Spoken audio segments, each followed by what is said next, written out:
Hey there, Sharon Horne-Ellstrom here. Welcome to day 1665 of What You Up To Now, documenting the business journey primarily as I transition from the brick and mortar corporate world of business to the online world of business. In 2017, following my divorce and some other life changes, I decided I was going to blow everything up and do something entirely differently than I had in the past.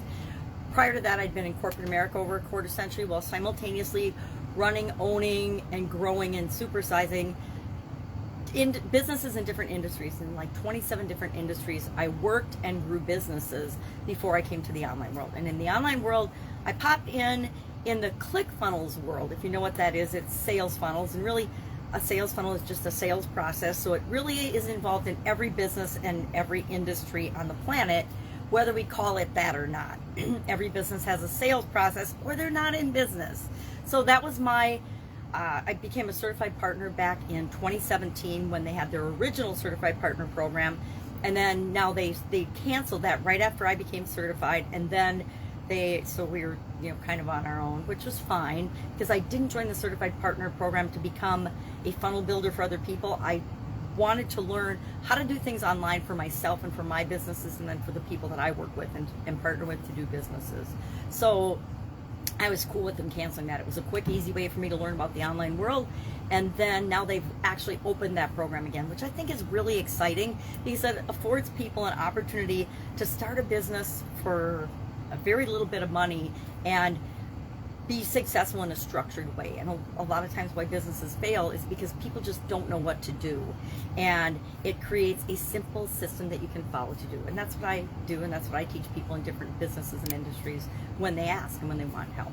So today I created 2 pieces of content every day for a couple years now, especially during the pandemic.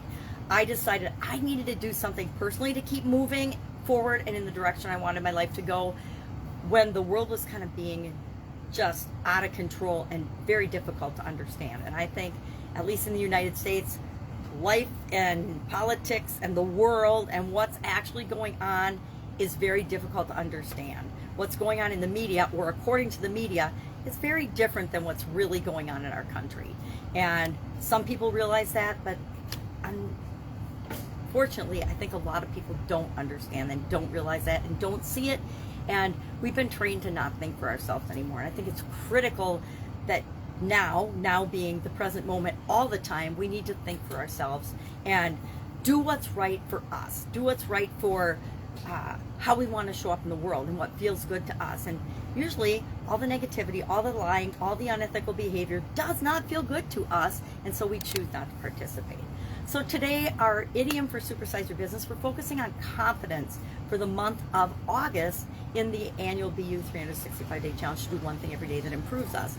And so I decided this year that to make my life easier for my Supersize Your Business for Female Entrepreneurs group, I would pick an idiom that coincides with the annual challenge. And it has made it a lot easier for me because I don't have to think or randomly come up with a topic every day for what the idiom is going to be and what we're going to talk about in Supersize Your Business. It just is easy, and it's probably better content to have it coincide with the annual challenge. So today's was one I've never heard of, and it's Daring Do. It's DERRING-DO,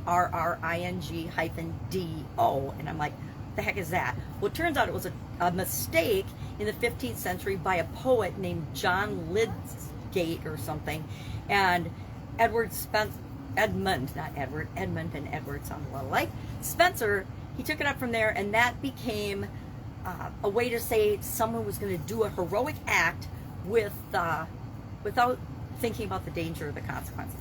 And I compared that to starting a business because most people will never jump out of their comfort zone and start their own business and create what they want in their life. Most people will never just be themselves. I was the same way for like 40, 50 years of my life.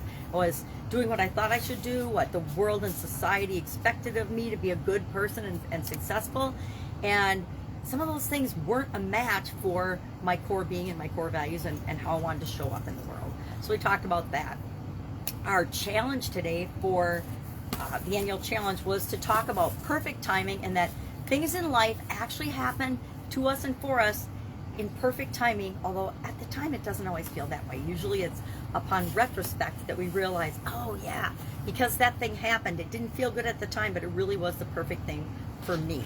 And we're actually adding confidence to our Lifeline exercise today. This is just a rough form of a Lifeline exercise graphic that shows us we just plot the key events in our life, and then I've been adding each of the different life framework areas and aspects of my life. So next month we'll add communication, but we've already done physical, mental, emotional, spiritual, financial, relationships, contribution, and we're adding confidence today.